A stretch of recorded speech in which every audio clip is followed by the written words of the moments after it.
Tat Sat. Hari Om Tat Sat. Hari Om Tat Sat. Sitting quietly, invoking the blessings of Mahaganapati, blessings of the Guru, and the blessings of the Purusha in whom all is contained. Breathing in, breathing out with Omkar. Omkar is the invocation of the Purusha.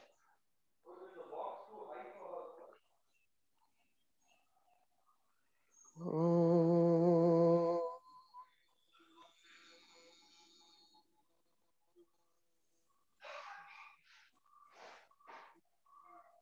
Om.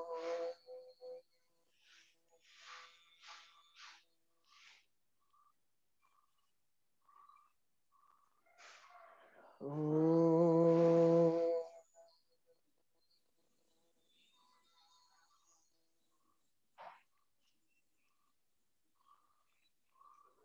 Hari Om Tat Sat.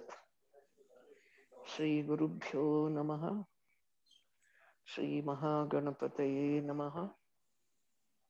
Om Namo Bhagavate Mahapurushaya Mahavibhutipataye Swaha. Om Namo Narayanaya.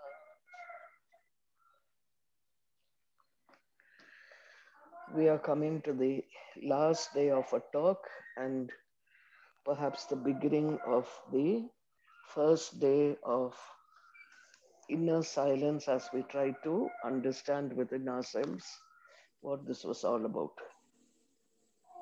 Now, just to give you a brief run-in about the whole thing, the Purusha Suktam itself is one of the most commonly Vedic hymns. Even now, in nearly all rituals, religious rituals, the Purusha Suktam is used. The Rig Vidhana of Shaunaka deals with the usage, the Viniyoga, the Prayoga, and the fruits it can give, the Palashruti, as also its greatness and importance, the Mahatmya. So it can be used in any situation. People sometimes use it when they are establishing a deity at home, establishing the fire, establishing a sankalpa within oneself to follow the truth, no matter what the hurdles. And you can even use it in a cremation. You can use it in many, many places. So before we go to the translation of the text itself, just to tell you a few things that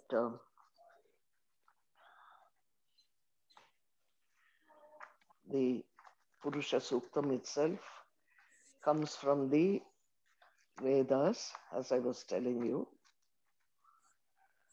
And the main feature of the Vedas is Tattva Vichara, inquiry into the basic principles of life and truth. What is it that makes something alive, immortal? Because when we talk about life, we talk about death also together. So what do the Vedas say with regard to life and death? What is life? What is death? That is Tattva Vichara. Tattva means the thatness of things. Tat means that, it refers to the Purusha, and Tattva means the thatness of Purusha. Then you have Tattva Jnana, after the Vichara, you get the knowledge about the truth. And what does it cover? It covers the individual consciousness, the Jiva. Who is this that is trying to explore and find the truth?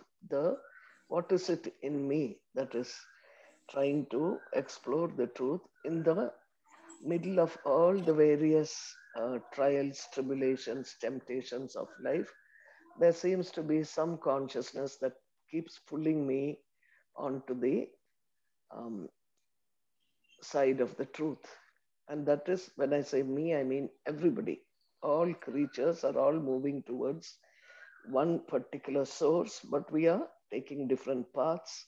And along the way, there are difficulties and there are temptations, and all these occasionally make one wonder whether one should go ahead or not. But that is the baking that we have, so that we are able to deal with these things when you come to the higher energies.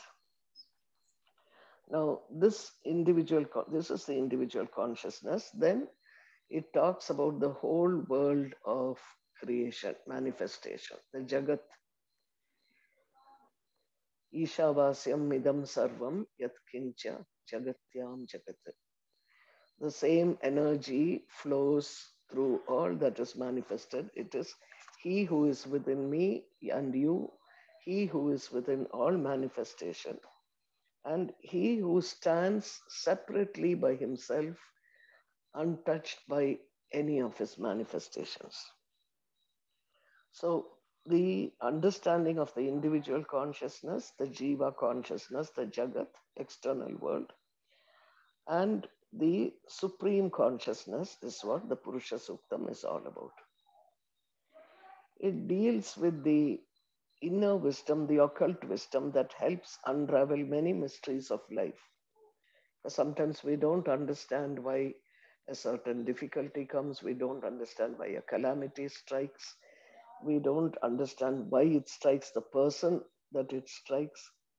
But with all this, there is an understanding which comes in the Purusha Suktam. And this understanding is of the senses and the senses mind also, because that is what pulls us into the gravity of life. Now, only by refinement and purification of the antakarana. Somebody asked, what is antakarana? The organs that meet within you and act within you. And um, this is the manas, the logical, rational mind that we use to deal with life. You might think of it as the left hemisphere of the brain and its qualities, which are logic, sequential thinking, reasoning, those aspects, mathematics. Then the buddhi is the higher mind, you might call it the right aspect of the brain, because it works with images, not as much with words. It gives you an in-depth synthesis of everything that is happening, as against the manas that gives you an analytical understanding. Then you have the chitta. The chitta is the memory store for all that has happened in manifestation in this age meaning this kalpa. So right from the beginning, what has been happening in manifestation, starting with the what has happened with minerals, plants, birds, animals, human beings, all this is continuously recorded on a template that is called chitta. That chitta is also within us, and we can reach out to that chitta and take the best parts, because that chitta does contain the conditionings that all creation has gone through from the beginning through the ages in time and space. We too have come back again and again and again, and perhaps we'll come back again until we understand the full lesson and reach the Purusha. So this continuous movement of memory of things that have happened, the good and the bad, the pleasurable and the painful, both are recorded there. Now we have to make a choice which aspects we are going to pick up in the beginning, because here we are asked to concentrate on Manaprasad. That's what Swami Niranjanananda always says. Manaprasad is the positivity, and positivity does not just being happy. It means looking at life in a positive way. looking at it at life not just in an ordinary positive way, seeing that difficulties can also be a road towards understanding oneself and one's place in the whole universes, and to see how distant we are in one sense from the source, and yet how close the source is to us. That is the beauty of the Purusha Suktam. Now, this is and then you have the Ahamkar. Ahamkar is in every lifetime we choose a specific identity, a specific what we call individuality. And in this lifetime, we have chosen certain aspects of our personality that we need to manifest and learn from along the way. So the specificity of something is called ahamkar. So these three that work within us, deep within us, and influence our actions. Although very often we think that we are doing something and we realize that something is happening within us, something makes us do what we are doing, and then we follow that lead to see what is it that makes us do what we are doing. You go to the chitta, you pick out, you understand the deep-seated human yearnings and human animosities, the things that have prevented the evolution of the species itself, and what is it that holds such a comfortable thread that links everything in life together so that nothing goes out of control. So these four are the antakarana.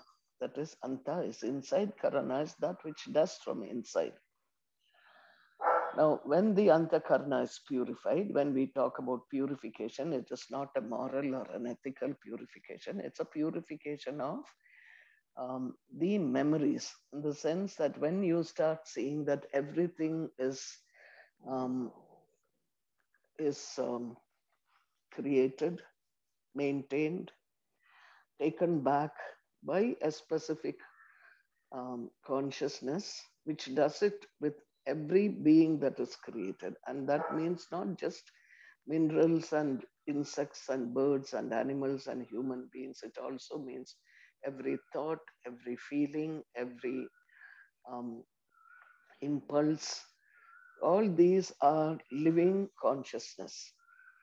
And all these together will make for what we call the total consciousness, which is called Virat. And understanding this whole thing makes us move into the search with a trust, because that is the role of the Vedas. It is Aptavakya. Aptavakya means the word that is said or the explanation that is said by one who is reliable. So it's a trust in the reliability of people who have gone before us and who have explored.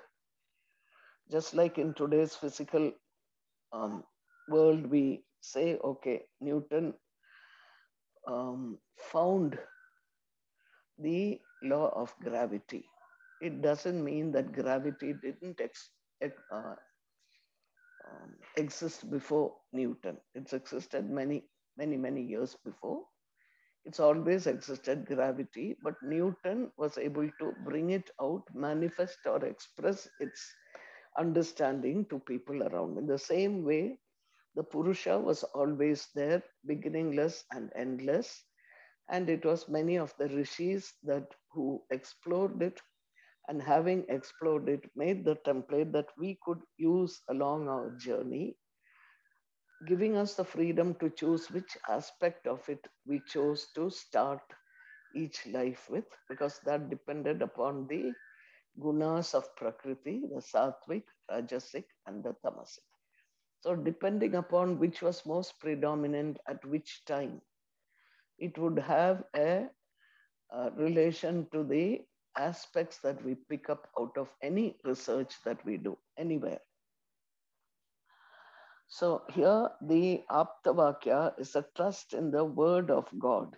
Because when we are talking of God, we are talking of the word I use God refers to the original creation energy, the consciousness that first was there, is there now, and will always be there. Something that is immutable, something that cannot be, does not run through decay like the temporary world of ours, and does not die at all. Birthless and deathless, and that is what is the called the Word of God. The word actually is a mistranslation of something called the vibration. It's a vibration of consciousness that they talk about as a word of God, the first vibration that begins the creation of everything, and the final vibration which dissolves everything back into the source, pralaya we call it, and eventually the vibration that continues throughout the life of the universes and after the universes have gone. This is what we call the word of God. And this vibration, as revealed to the sages, the scientists of those days, who carried their laboratories within themselves. Now, this is what we have also. And this is the message of the Purusha Suktam, that what is outside there is inside us also. The consciousness outside is inside also. And the memory is also the chitta. So if we make good use, proper use of the chitta, then we will keep those bits that will inspire us to carry on. And understanding the whole um, potence of the um, Purusha Suktam, not giving us any um, difficulties along the way, or difficulties that can be faced and can be understood and can be used as a positive understanding. That is how we move into the Aptavakya with the trust in the reliable people. So the Purusha Sukta, when we approach it, has to be approached not as a book, a thing, or just a scientific fact. It's a living consciousness within us that we are trying to approach. And to that extent, we have to approach the Purusha Sukta with great reverence and a sense of being in the presence of something sacred, not just outside in a book or in a chant, but within ourselves and within every other being around us. So we are every moment of our lives walking in a sacred temple. It is not just the building, it's not the institution, it is the consciousness around us that is keeping the whole universe manifested and going back and manifested and going back. And we are part of this whole stream that is happening. And that is what is the um, message of the parampara of the Bihar School of Yoga, the gurus of the Bihar School of Yoga. Now, when we need to understand or be receptive to something, we have to have certain qualities. If we are trying to, for example, if you're in a very angry mood because the work in the office has gone badly and you come home, supposing whoever is at home tells you that, our child came first in class, now you're not going to be in the mood to be receptive to that the way you should be receptive to it. You might just say a curt, oh, okay. As against when you came back on a good day, the boss has given you a pat on the cheek, on the back, and then said good work, and you come feeling good, and then they say, your who's at home says your son has got come first in class, you're very happy about it. You're excited because you say, I also got a pat. Now, these are two extremes. The middle path is when you realize that some energy has given me the privilege of being successful in my life, And this child who I call my son as being successful also, and namaskar to this energy that runs my life, protecting and giving me refuge in my pilgrimage. So that is the middle path where you look at everything with equanimity, and with equanimity you are grateful, and being grateful we can be graceful and gracious in life. So what do we need in a seeker? First we need viveka.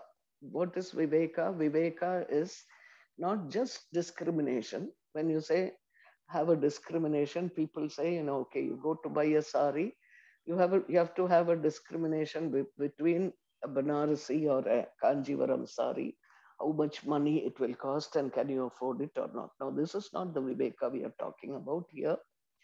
The viveka we are talking about in a spiritual sense is to be able to um, make out or know very clearly what is temporary and transient and what is permanent. Because however happy we are about some object out there, and even some thought, the mind inside here, it is temporary. You get angry, you cannot be angry for 24 hours and 7 days in a week and a month and years together. You drop that anger and you go on. So it's a transient phase.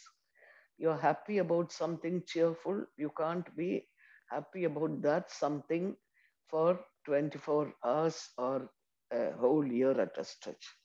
These are all temporary things. The things that we get, power, beauty, happiness that we see because of ingredients outside us, objects outside us, these are temporary. Neither do the objects last, nor do the feelings within us last.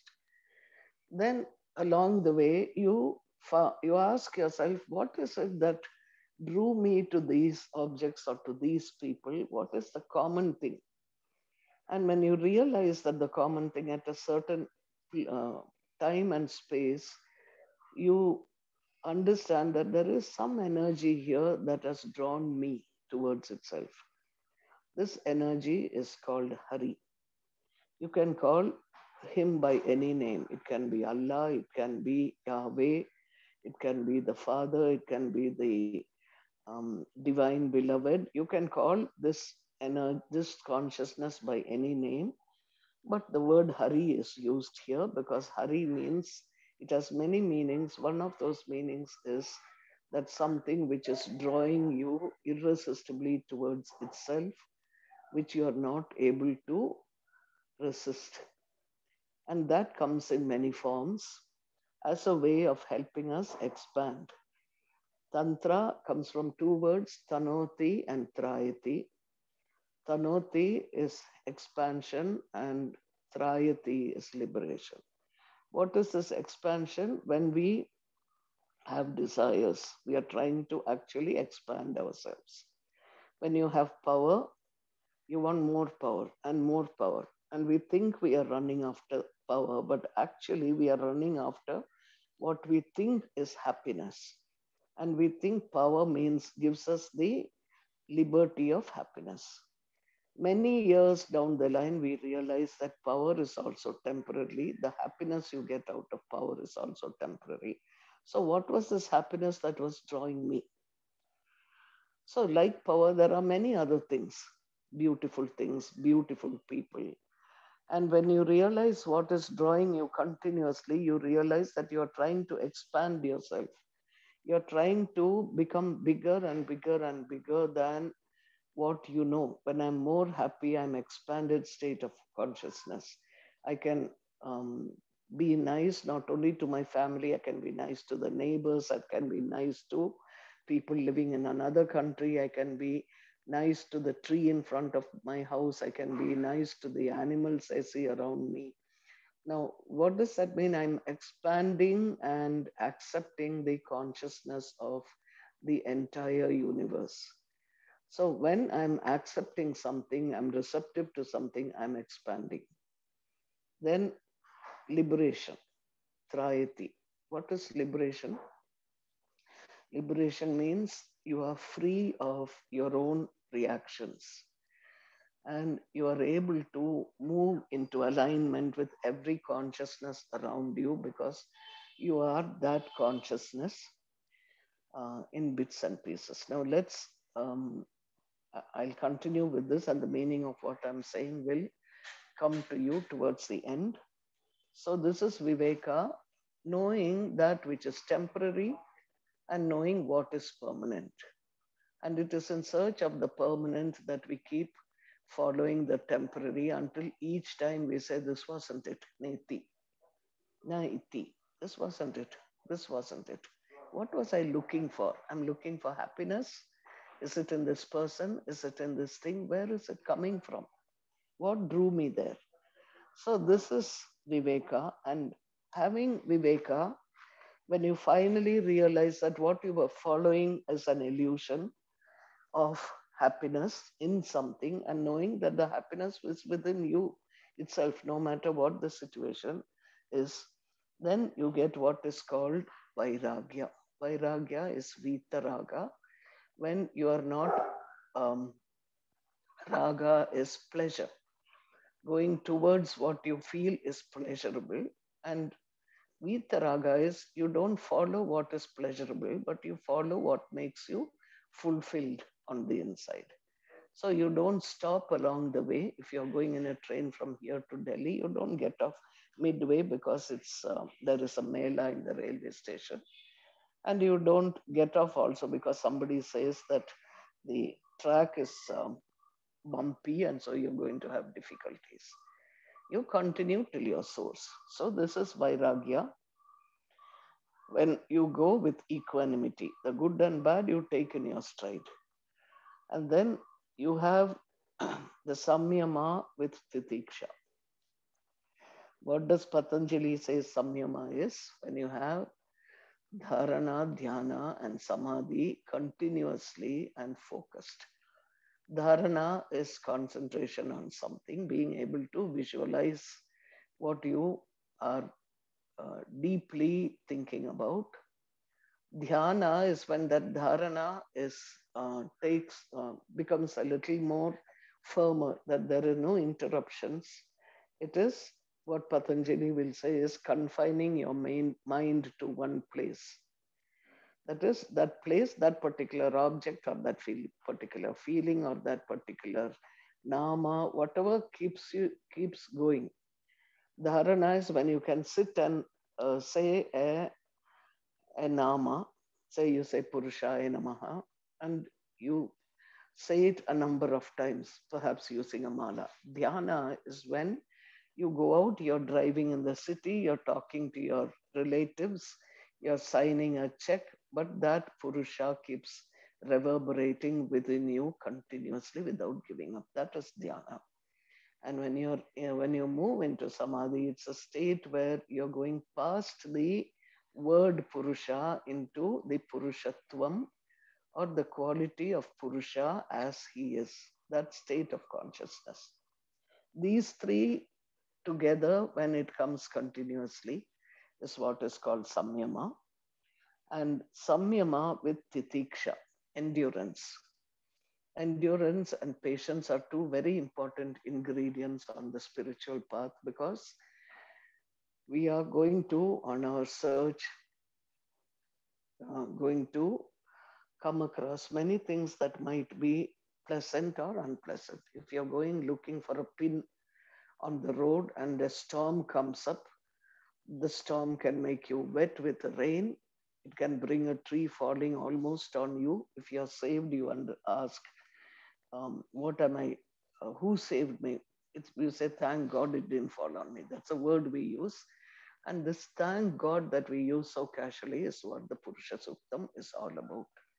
When you see the calamities and disasters that manifest in our creation has taken as a hit through the ages and yet come out with a positive attitude of compassion and kindness, then that is what the Purusha Suktam is talking about. With the real knowing and not living in a dream world of fantasy and illusion. So this is samyama with titiksha. And then mumukshatvam. Mumukshatvam is an intense desire to know the truth. So somebody talked to me some 20 years, 25 years ago, and he said the seduction of truth. You can be pulled by many things, but nothing like truth to pull you to itself. Trying to understand that which is beginningless, carries on, and is endless also, that source of everything that pulls you. And you want to know, you really want to know what it's all about. And throughout life, we follow many things thinking this is the truth, and then we unfollow it also to go to the next one. And at some point, we stop and say, you don't get it outside, it's within us. And we have to do this inner search that we have put off for many, many lifetimes. Why have we put off?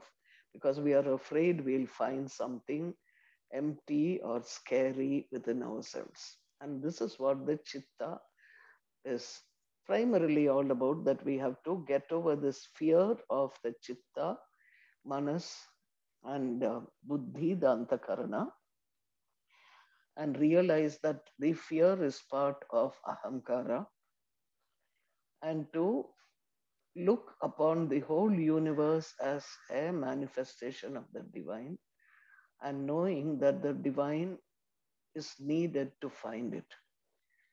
Because this divine that we talk about, the collective consciousness of the whole universe and what creates it, is what we are trying to find. And we cannot find it with our senses or our mind, because our senses and mind are too limited to find the limitless aspect of the whole universe, as you, me, and everything else.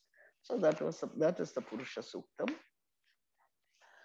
And the purpose of the Purusha Suktam is to give us an idea of um, what we get along the way, so that we don't feel disheartened. You can use it to establish the fire. You can use it to build a house, to launch the house, to launch a business. So all the things that we are temporarily um, stuck with, because of these are the actions we have chosen, the karmas which have brought the world to us. We have to go through that, and going through it, to go through it with with equanimity. And the sukta itself, the word sukta means well said. So the Purusha Sukta is well said, and the only one suktam. There are 5 important suktas, and this is the one that is the most important here, I would say, because it brings us to ourselves at the end. So this is the purpose of the sukta. And now going to the sukta itself, we come to the Shanti mantra. There are quite a few Shanti mantras. And in the traditional chanting of most suktas and Upanishads, there is a Shanti mantra, or a peace invocation, that is added both in the beginning and at the end. So, apart from what the requirements are set forward by the Vedic tradition, it helps in understanding the sukta better by creating a peaceful mind within, and that is necessary for receptivity. So you had the first Shanti mantra, which you heard here. I'm not going through verse by verse in that sense, because we won't have time to finish it. But the translation is that we are praying to this highest consciousness, this Parama Purusha, who dispels our sorrows and who gives us the benefit of the things we do mechanically or ritualistically also. We get benefits there, and that's why with Viveka, we realize that this is taking us places and we follow it. We pray to that Purusha to get the results of our rituals, um, not just for ourselves, for the good of the whole universe. We say, may all human beings get auspiciousness, become sacred. In future also, let all the um, domestic animals under us also be happy. Let the whole universe be comfortable and at peace. And where is the whole world? The Purusha Sukta will tell you that eventually it is all within you. That is, every dimension of consciousness of what is happening outside is replicated within this mind also. And that is why Jesus points out and says, the kingdom of heaven, don't say it's here, it's there, it's within you. You have that consciousness. When you reach that consciousness, you will see the world in a totally different way and yourself in a totally different way, which gives you a permanent satisfaction. So, this is the common chanting of peace, the Shanti mantra, which comes in the beginning and at the end of the Purusha Sukta also. The beginning is to tell you what your purpose here is, and the end is to reiterate that this purpose has been resolved. There are some Dasha Shantis used in important ceremonies, like the ceremonial bath Abhisheka, and during the performance of auspicious rituals and to ward off evil. These are some 10 Shanti mantras, and different places will have different Shanti mantras. This mantra includes a prayer for the welfare of all human beings and even animals in one care. And as we look at who we are as a human being, we realize we are not just this one voice that is speaking. Many things have contributed, and many dimensions of life are still contributing and will continue to contribute to us because we are all one consciousness. Now, when you say Shanti, Shanti, Shanti 3 times, it's words of 3 types of difficulties. Adhyatmika is that which pertain to the body, like physical diseases. The diseases, the genetic and the other aspects that we come with. Adhibhautika is troubles caused by other living beings like wild animals, reptiles, a snake bite, things like that.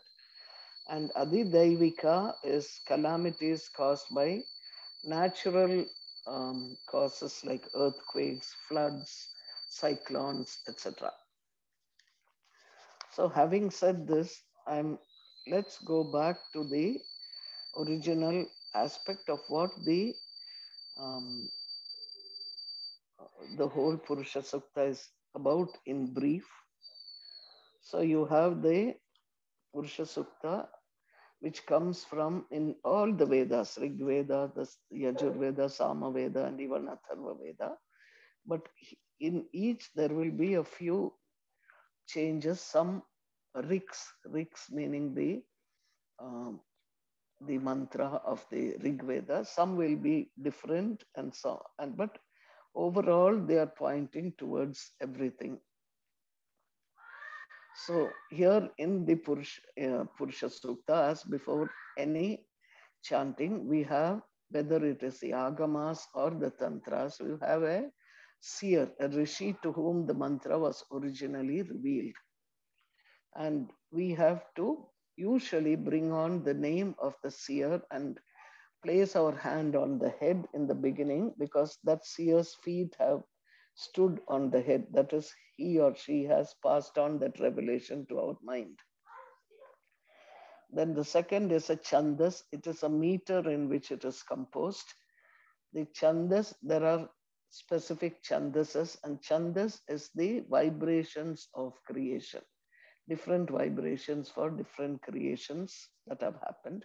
So those are kept alive because that keeps the mantra or the suktam alive also. You cannot interpolate a single word without breaking the chandas or the meter. And that is the way our Purvika, our ancestors have chosen to bring in this meter to keep this sukta alive without any changes for the last 5,000, 6,000 years or more. Who knows? And these meters, when you repeat them, you are aligning with the meters of creation in the universe. And so the meters, when you repeat the meter of what we are doing, you bring your hand to the front of your face, and that is done because you are giving respect to the life of the meter itself, which comes as your breath and which also comes as speech from the tongue. And then we also repeat the name of the deity to whom it's addressed. You will see as we go along, and as we have seen every day, Agni is one god with deity. When you invoke Agni, you're invoking the aspiration within you. When you invoke the Maruts, you're invoking the thought forces within you. When you invoke Vayu, you're invoking the breath and the life force prana within you. When you invoke um, Rudra, you're invoking the great passage through your difficulties onto the beneficial part of yourself through um, hardship. When you invoke Indra, you're invoking the mental power that you have, not the physical. When you invoke Brihaspati, you are invoking the soul power. When you invoke Ushas, you are invoking the divine dawn within you. All these devatas are within you as they are outside. All aspects are the same inside and outside. So when you repeat a mantra, we realize we have to reverently repeat the names of the seer to whom it was revealed, the meter in which it was composed, and the devata or the deity to whom it's addressed. The chandas or meter, each of the meters is believed to be presided over by a deity like Agni. So even when we show respect to the metrical composition, this reverence is really towards the deity of that uh, particular mantra. In the Purusha Sukta of the Rig Veda, the Rishi is Narayana. I told you Narayana means Nara is the waters of consciousness, the cosmic Kundalini, which awakens you and make you see yourself without any disturbance of the mind or the chitta, buddhi or chitta or manas.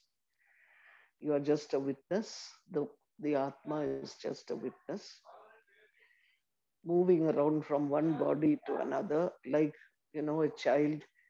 If you take a child to an exhibition with the mother will be pulled towards the candy store. The child will say, "Get me some candy." You get the child candy and you hold the child's hands and you go on. And the child will say, "Let's go to this toy shop," and pull you by the hand. The Atma, the mother, goes along, gets the child whatever he needs, toys, and then the mother carries on. The mother is like the witness who is not really interested in any of these objects but has a love for the child. So the mother then goes on, and at the end, the child, after having a whole full day of fun and carnival, comes back to the mother and says, Mama, I'm very happy today. And Mama says, "Why? Because you got candy? Because you got toys?" "No, because I realize that when I'm with you, I get everything. And I realize I'm so happy I was with you, and these other things were just side benefits." So that is how the Atma is. It's like a mother, and it follows you as a witness, lets you explore and enjoy everything, or explore and find pain in what you are doing, and waits patiently on the side like a mother. Your Atma is your mother. And she's the mother of every Atma. That is why she's called Lokamata. Now, so here what I'm telling you is the Purusha in the um, there are there are 16 suktas, and some people would add a few more and say 24. But the beginning first few are called the Purva Narayana, and the subsequent ones are called the Uttara Narayana.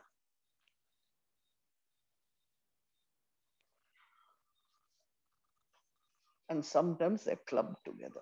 So, in the translation of the text itself, instead of, I'm not going into every single word and what it means, I'll read to you in English the the a summary of each of what these say, and then we'll come to understand it together. So here the first stanza says, first suktam says, the Purusha or the primeval being, the creator within us, has 1,000 heads, 1,000 eyes, 1,000 feet. He has enveloped the world from all sides and has even transcended it by 10 inches or 10 angulas. All this is verily the Purusha, that's number two. All that which existed in the past will come into being in the future. Also, he is the Lord of immortality. That which grows profusely by food, that also is Purusha. Third one, so much is his greatness. However, the Purusha is greater than all this. He transcends all that he has created.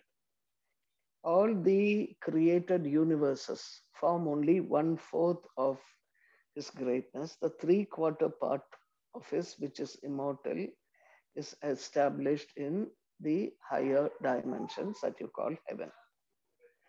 The Purusha, with 3/4 of his being, has his 1/4 has become the world again and again. That is, out of the 3/4 is up, transcendent, and the 1/4 is what is renewed again and again. And this is the world that we see and experience around us, and the many, many universes that he has created, through which he has pervaded it. And this contains, each universe will contains a lot of living beings and non-living beings. From him, the primeval being was born, the Virat. Virat means the immensity. This immensity of manifestation was the substratum from which another Purusha was born. The same Purusha replicates himself. So when you say another, there's only one always.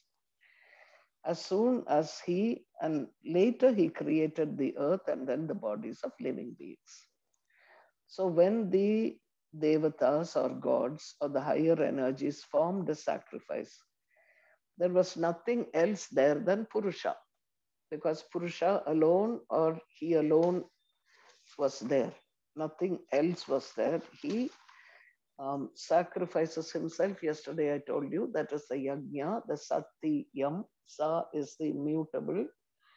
Yeah, ti is the world around the manifestation, and yam is the transcendent aspect, the 3/4 that is not visible to us.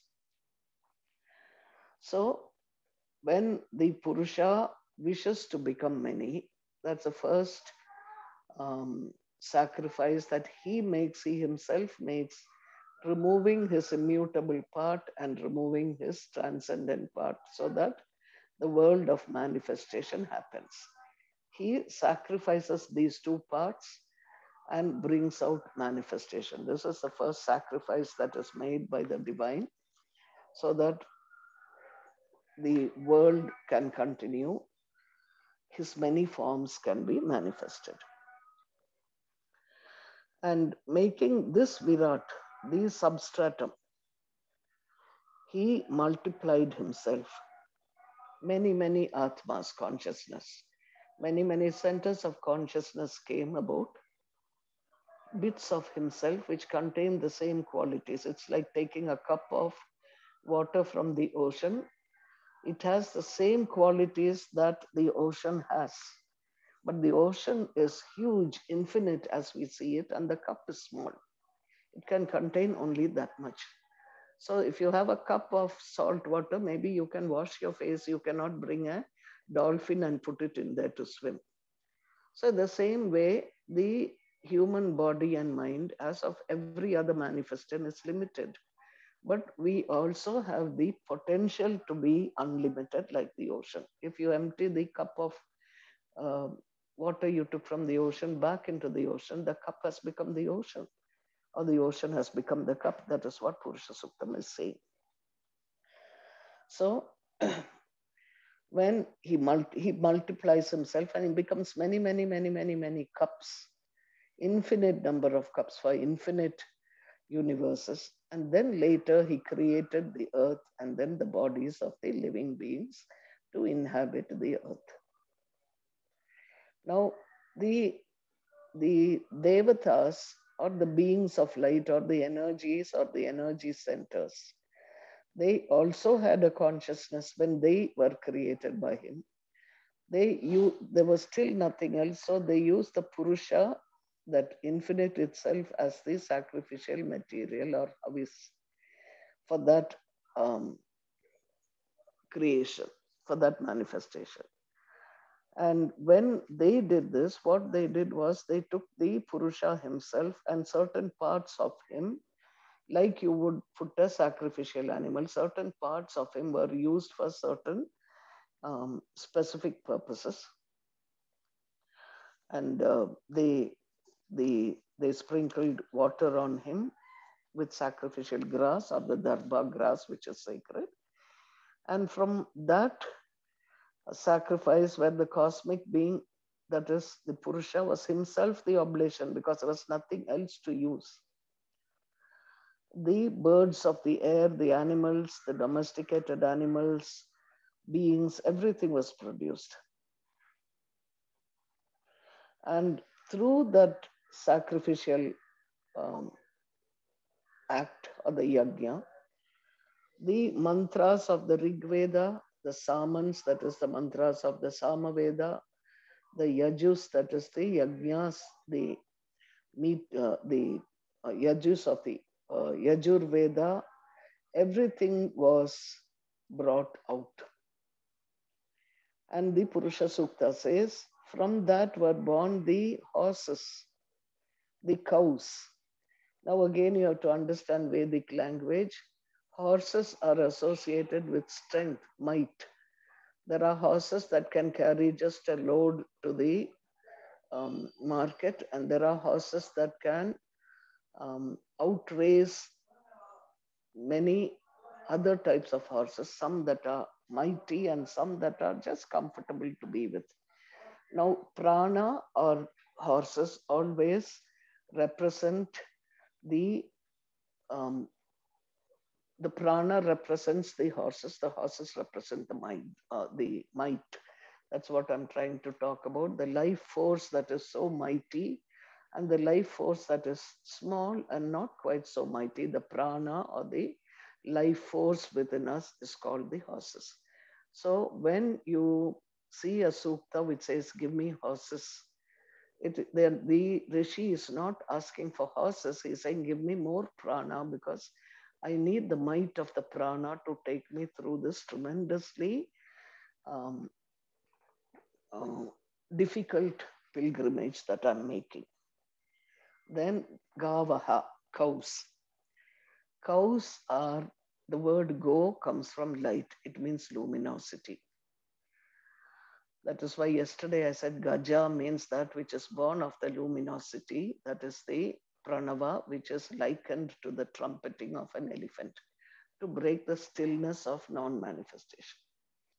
So the cows here are mean the illumination of the truth.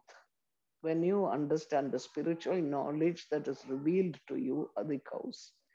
So when you hear the word that a rishi had 1 lakh cows or 20 lakh cows, 1 crore, 1 million cows in his ashram, we don't have to think of why would he need so much.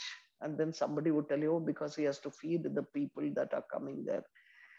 It is true and it is not true in another way. What they are saying is this rishi has so much of um, the sacred knowledge within him, the revealed truth within him. These are the cows that they are talking about. And all these cows start with the Pranava mantra. So the cow, the original cow, also refers to the what is called Kamadenu. Kamadenu means when you repeat this mantra many, many times, you create a certain, you ally with the certain consciousness within yourself, which is the pranava, which is the omkar, the initial vibration of the universes as they come into being. So you're aligning with that when you chant the omkar, and it's a living consciousness. The omkar is a manifestation of that brilliant self-luminous purusha. So this is what is also called go. So when people are talking about gavaha, they are talking about the mantras that are revealed to them. And these mantras you will find out later in practice create um, a form for the consciousness that is getting concentrated within you. For example, you'll find if you use a rough word, you will slowly start becoming like that roughness. I'm always saying an angry word. I start becoming anger. I'm saying a word of creation. I'm becoming creation itself. So when you say a word like Omkar, or you say a specific mantra that is given to you for practice, what you're doing is creating the form of that mantra within you. And when you create that form and you meditate on that form, then that form leads you to the formless state. So this is what they say in a sort of a roundabout, no, in an ambiguous language, because the um, Vedas were not just information or academic texts. They were um, they were instructions to disciples by their gurus who loved them like mothers and took them in hand and explained at every point, this is what I have experienced. You sit and do this, you will also experience this. Because having experienced this, it has put me in ecstasy. I want to share this with you. You do it. Having experienced the other thing, I have had a setback. I'm telling you to be careful so you don't have the setback. So it's like a very loving parent the rishis of the past have. As and when things were revealed, they taught it to the people who were not in the forefront. Now, how did um, when the Purusha, or the first being, created, it became the Virata Purusha. Virata means the immense, and it was the um, ground for everything else to be created from. Virata Purusha, we say it. And out of the Virata Purusha were born the gods, what we call the higher energies. So in the Purusha Suktam, they are asking, it is, they put in like as if a disciple or disciples are asking the divine that how did these people, the how did the Virata Purusha, this one principle of immensity, produce the Devatas?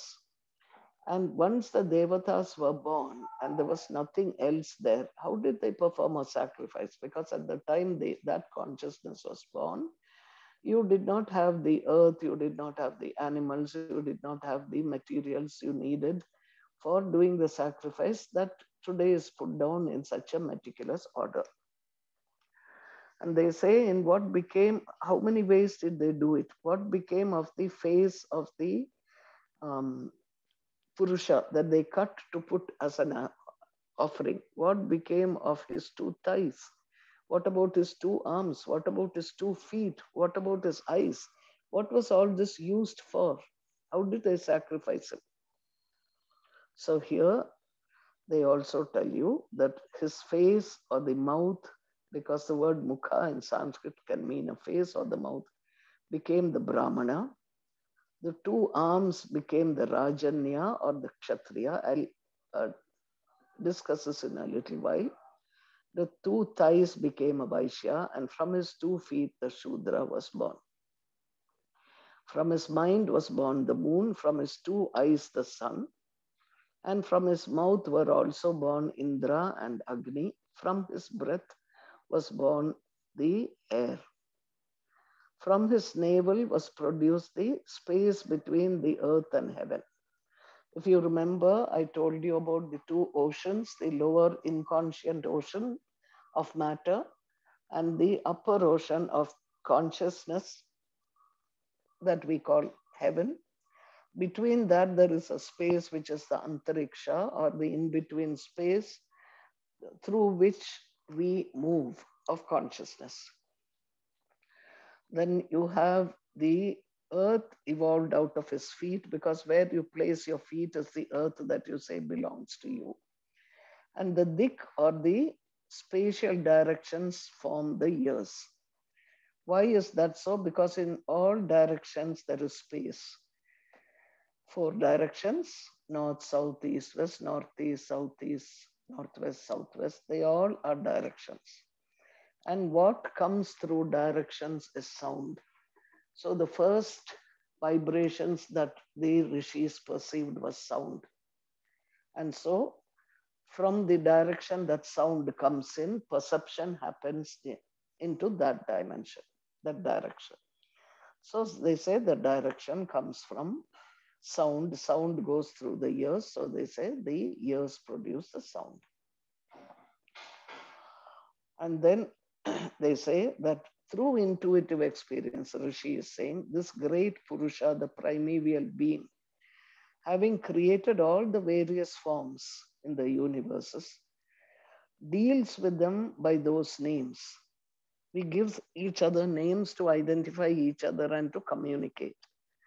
It is nothing but the Purusha within us that is communicating with the Purusha with himself in another being by giving it a different name, a different gender, a different religion, differences, just so communication can happen. And in that communication, we realize that we are all the same consciousness. Then the gods worshipped the Prajapati in the form of yajna, through form of sacrifice, through sacrifice. And these processes became the primary dharmas or the rules that governed mankind. So this is what the Purva Narayana says, that is about 18 verses. And the Uttara Narayana says, the Virata Purusha manifested himself out of the all-pervading waters.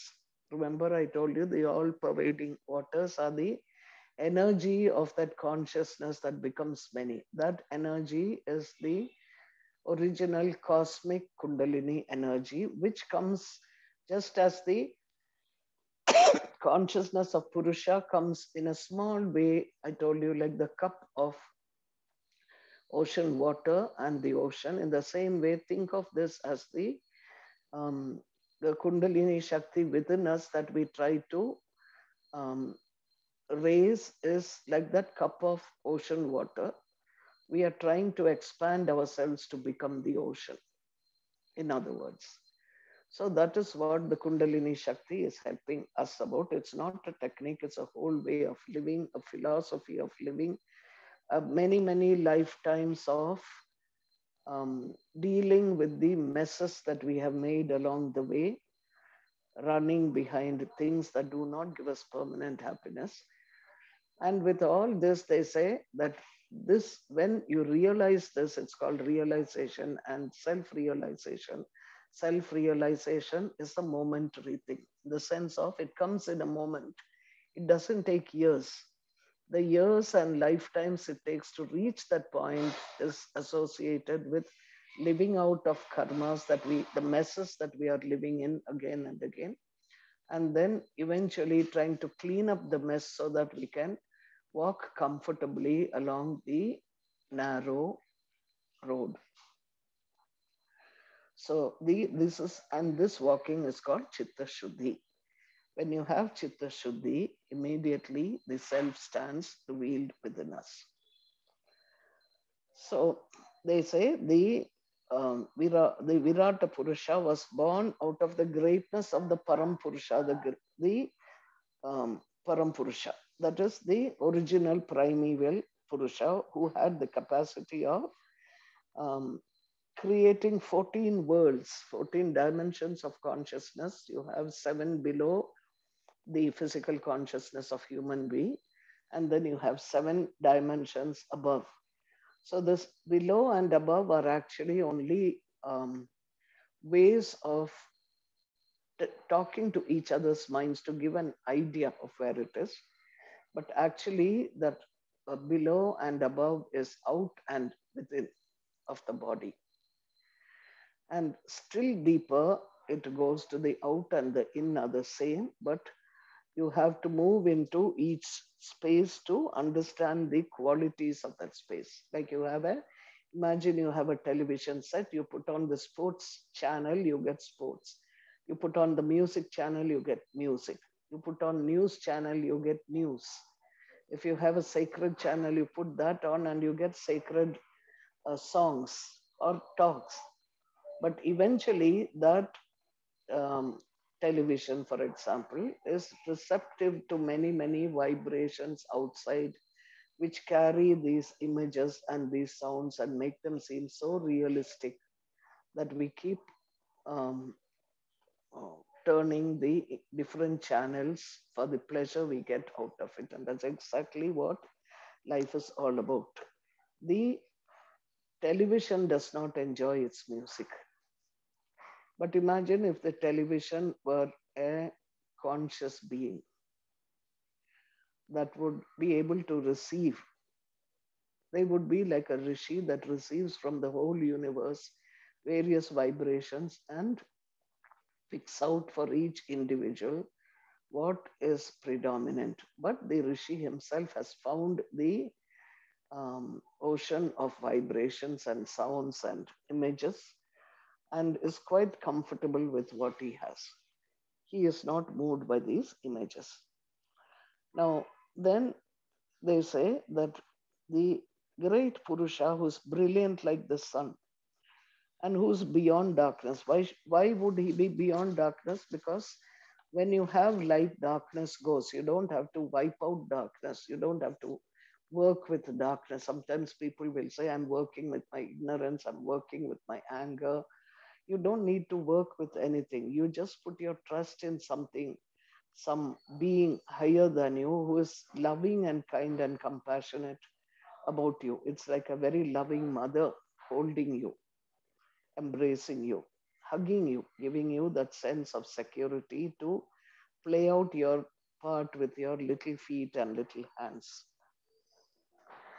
So, supposing you're angry one day and imagine you're a child and the mother comes and gives you another toy to play with, and you are very happy with that toy. This is the illusion that the Lokamata gives us. And she is the energy or Shakti of the Purusha, which is called Prakriti. She gives you little toys to keep you happy along the way until you say, it's not the toys, it was Mama that I wanted. Then you go towards the Lokamata and she holds you by the hand and introduces you to the father. And that father is the Purusha. And you realize that the Purusha and Prakriti, the father and mother, are one parent. You can see it as the mother or as the father, the Lokamata or the Parampurusha, as Lakshmi or as Narayana, as yin or yang, anything. Now, when you realize that you were the child, meaning you are part of them, you're born out of them, the great source, Purusha, and its energy, Prakriti, immediately you become liberated. You realize what everything is about because you realize that everyone and everything else is also born out of that whole energy. And the whole world of consciousness is like if you think of your fingers, your nails, your hand, your leg, your mouth, your eyes, your ears. They all work together as one being. Your leg doesn't walk off to Africa leaving behind your hand. Your nails don't sit in the house while your hand is um, eating food, for example. And your mouth is not talking when you're sleeping. So everything has its place and everything works together in coordination. And that is the way of the universes that are created also. The same consciousness in one great being, the Virat, which we see because of our limited senses and mind as different objects, different people, different aspects, not realizing that we are the complete one. So the word Purusha is derived from many things. It's difficult to comprehend the Purusha Sukta because part of the Rig Veda, which is the Rig Veda itself seems to be an enigmatic text. Unless you go deeper into yourself, then you are helped by forces that you think are outside, but actually are forces within yourself, which are stimulated and brought alive by the one being who has reached that place. That is your Guru. And when you are, then that Guru removes your darkness with the light inside you, that is, awakens you to your Atma, the true witnessing self. Then what seemed enigmatic seems very simple. Then the archaic language, which doesn't lend itself easily to interpretations in the Vedic Sanskrit, just goes to tell you that the Vedic Sanskrit that you are trying to learn is not information or words that you can understand with your dictionaries. Those might help for a little while, but actually, it is giving you a holistic experience of and what you need to go through. Then the we also have various concepts and rituals which seem symbolic and esoteric, and unless we live through them, we really don't know what they mean. So, here you have the Purusha as a manifested state of the unmanifested consciousness that is called Brahman, the origin and the substratum of the entire universe. He is called Paramatman, the great self, Parameshwara, the Supreme Lord, Narayana, the refuge of all human beings lying in the waters of consciousness, and Bhagavan, the being endowed with immensely six great qualities like omnipresence, omniscience, omnipotence, and such other things.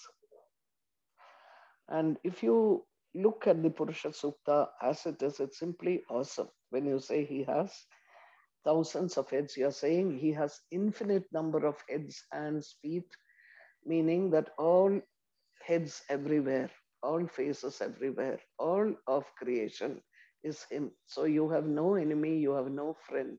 You are yourself reflected in everything else outside of yourself, in every country, in every place. And so the self within you, which is called the Atma, a portion of him, has no gender, no color, no specific religion. All religions are yours, all colors are yours.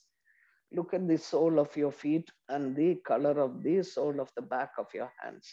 The color of your face, the color of your chest, aren't they different?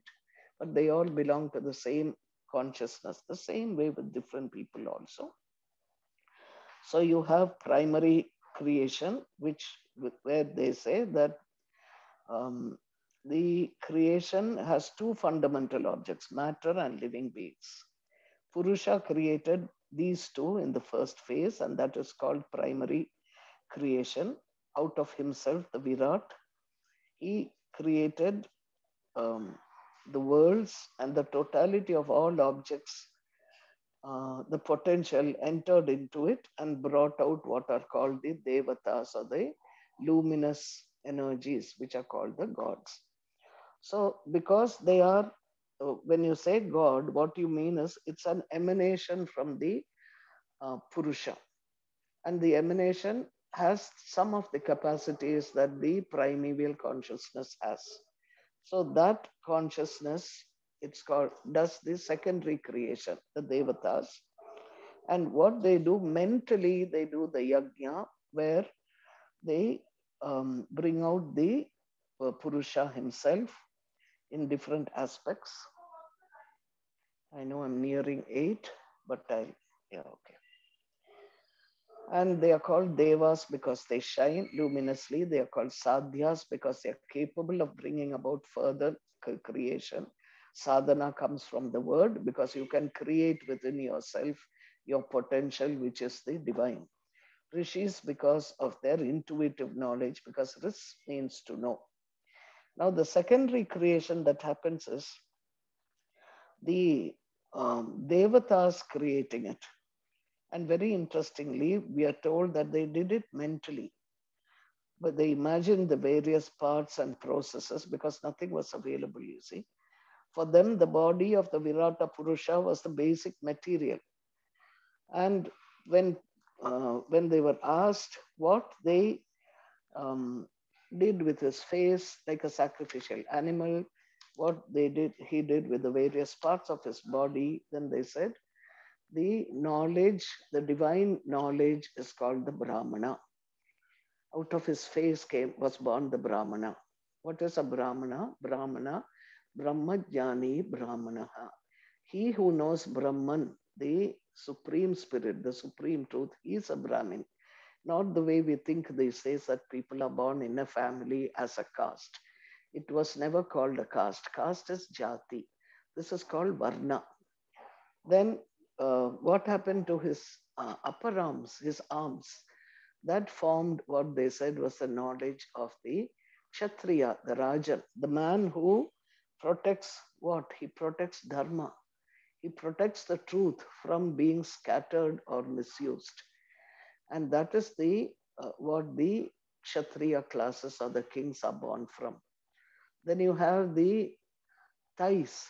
Thais are the knowledge of the Kshatriyas is the protective part of Purusha. The Thais are the Vaishyas are the nurturing part of Purusha because through their gathering together and creating, um, moving things from place to place, the nutrition goes from place to place. So the Vaishyas are called the Thais of the divine because the thigh, if you realize, a mother takes a child and puts it on her thigh so that the child also can sit comfortably while she is sitting comfortably. So the thighs are always representative of nurturing and nourishing. Then the feet. The feet takes you to places where things have to be done. And for the wisdom that comes from the Brahmajnani, for the protection, many forces are necessary. So I remember Swami Satyananda saying that when he went to Rikya, he said the um, people that you see, the tribal people who are doing all the work so that we can live in comfortable, never treat them in a way that makes them feel demoralized. Don't necessarily give them gifts either. Give them ways of following the correct path. So this question of it has become a controversy in this country and which has been picked up by many people outside who did not understand that the head and the feet were not two different energies. The same energy of the divine is seeking and finding um, the consciousness, the ultimate supreme consciousness, the Brahmajnani. And the feet are equally sacred because the feet take you to where you find it. So that is why in India, when you want to respect an elder, you, like a guru or your parents or an older wise person, you don't touch their head, you touch their feet because the feet are not in any way inferior and they are just as sacred. When you sit with a book or in a front of a wise person, you don't spread your feet out towards them. Not because it's dirty, but because you say that you are part of the head. of mine. And I don't have to go anywhere beyond where I've already come. I don't need to point my feet towards you, to walk towards you, because you're already inside me. You're telling your guru that the minute you have seen me, you have taken me. I haven't taken you. I may not know. I might be like a little child with a lollipop in the mouth, as somebody was saying yesterday, looking amazed at the world. But he has taken me by the hand and, like a mother, and said, look, you are my child, enjoy yourself, but I'm with you. There is a time we have to eat our proper food and get to bed and rest and for the next day. But eventually you're going to find that I won't always hold your hand, because I, the mother or the father, I'm already in you. Your potential has already been realized. So that is what we find in the Purusha Suktam.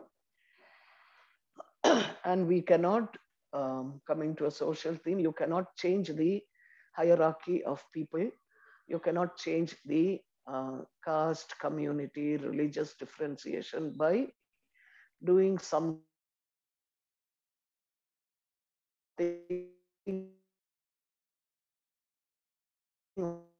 on the outside. You can You are a Brahmana when you set out in the morning doing your meditation. You are a Brahmana when you are going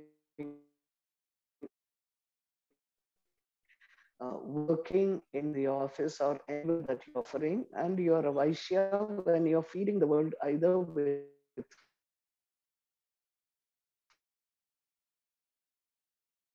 food, annam, the price, many things feed us, emotions and knowledge of various kinds, the Brahmajnana, is the Vaishya. This who takes you to the place where this where sewage, you will not find diamonds. If you go to a jewel shop, you will find diamonds, you won't find garbage in there. So, what we are trying to do outside in search of the Purusha is replicating what he is doing to bring Dharma into our lives by allowing us, our feet, our sacred feet, to walk towards the jewelry shop, which is the where you get the gems, which is the ashram sparkling in the sunlight with all the dirt that is thrown in. So, this is in brief the purport of the Purusha Suktam. The I was telling you about the second creation, which was done mentally. It is the giving us a second clue that the Devatas, you go into higher consciousness, you are able to recreate or replicate what the rishis went through.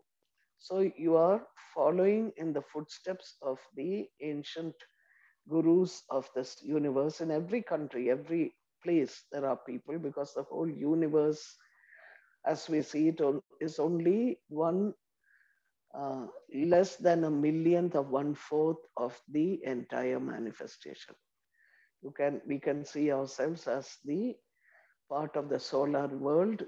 There are infinite number of suns, infinite number of galaxies, infinite number of galaxies in different infinite universes. And think of where the Earth is. It's one of the planets around one sun.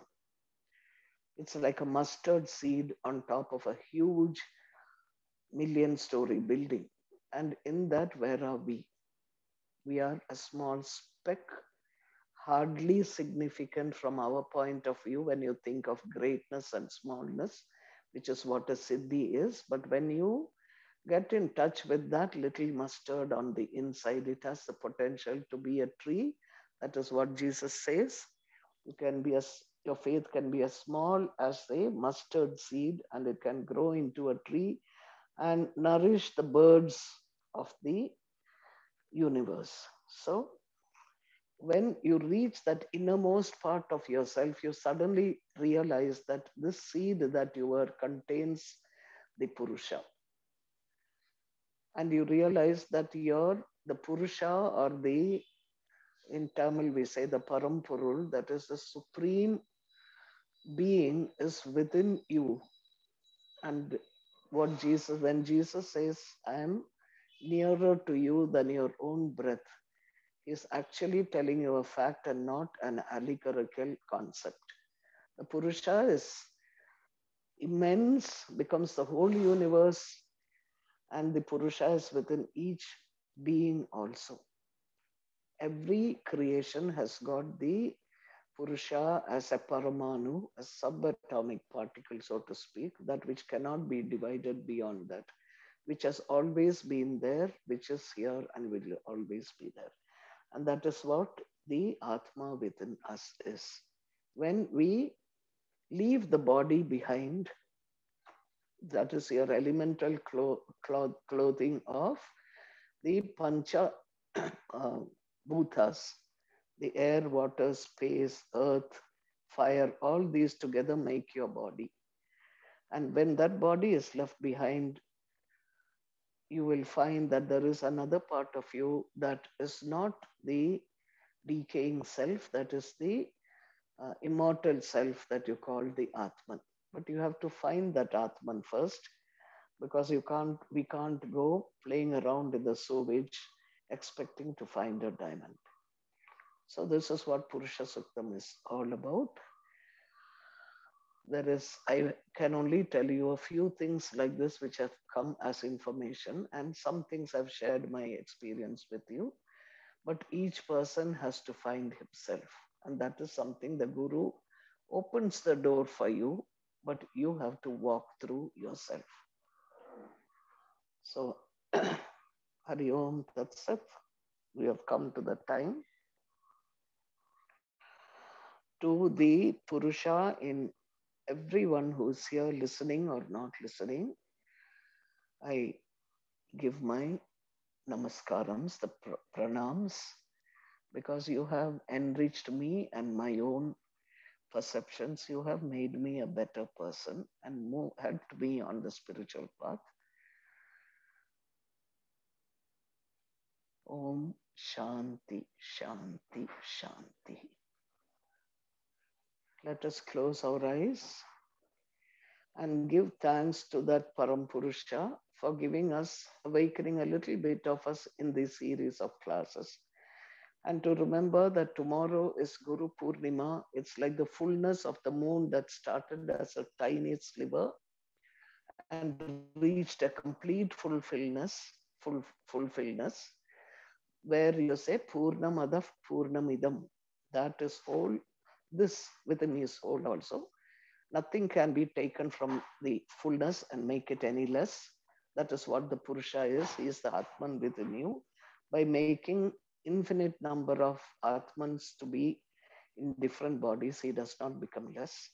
When you go back into that body, it does not make him bigger. He is, I am that I am, Jesus says. Tat Hari Om, Tat Sat is the meaning of this. Om is the vibration, the immutable aspect. Tat, that which is there, is here also. Adaha, they say, and idam is here. Sat is the truth, which was there, which is here, which will always be there. That is within you as your soul also, your Atma, and every other being's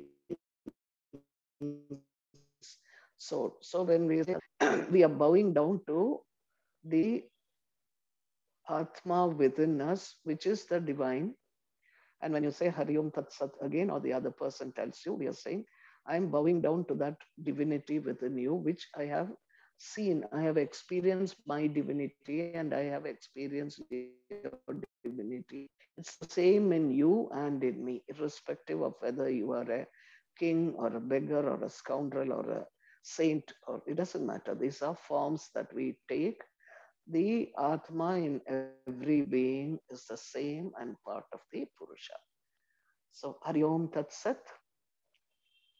Hari Om Tat Sat. Hari Om Tat Sat. Thank you.